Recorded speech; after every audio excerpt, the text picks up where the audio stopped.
കൈയോട് കൈ ഇങ്ങനെ പിടിച്ചിട്ട് ദൈവത്തോട് കരഞ്ഞ് പ്രാർത്ഥിക്കുക. കർത്താവേ, ഒരു 100 രൂപ എൻ്റെ പപ്പ പ്രാർത്ഥിക്കുക, ഈ ഷൈനിയുടെ ഫീസ് അടയ്ക്കാൻ വേണ്ടി ദൈവം എവിടെയെങ്കിലും വഴി തുറക്കണേ എന്ന് പറഞ്ഞ് കരഞ്ഞ് പ്രാർത്ഥിക്കുന്നുണ്ട്. ഞങ്ങളെല്ലാവരും കരഞ്ഞ് ദൈവത്തോട് പ്രാർത്ഥിക്കുമ്പം ചിലപ്പോൾ ഞാനിത് പറയുമ്പം വിശ്വാസം ഇല്ലായിരിക്കും. ഇത് ദൈവം ചെയ്ത മിറക്കിൾ ചെയ്തത് ചിലപ്പോൾ നിങ്ങൾക്ക് വിശ്വസിക്കത്തില്ല. ഞാൻ എൻ്റെ കണ്ണും കൊണ്ട് കണ്ടതാ.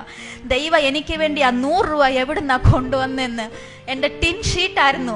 ആ ഷീറ്റിന്റെ അവിടെ ഇച്ചിരി ഗ്യാപ്പ് ഉണ്ടായിരുന്നു. സിമെന്റിന്റെ, നമ്മളെ വീടിന്റെ മണ്ടയ്ക്ക് സിമെന്റിന്റെ ആ ടിന്നിന്റെ ഷീറ്റിന്റെ താഴെ അവിടെ ഒരു എലി ഇങ്ങനെ ഓടിക്കൊണ്ടിരിക്കുമായിരുന്നു.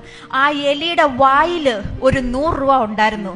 ഓടി ഓടി വന്നപ്പോൾ ഞങ്ങൾ പ്രാർത്ഥിക്കുന്ന ആ പായുടെ താഴെ കൊണ്ട് ആ എലി 100 രൂപ ഇട്ടു. ഒരു കീറിയ പോലും നോട്ടല്ലായിരുന്നു, ഒന്നും സംഭവിച്ചില്ലായിരുന്നു. ഇത് ഞാൻ എൻ്റെ കണ്ണും കൊണ്ട് കണ്ടത്.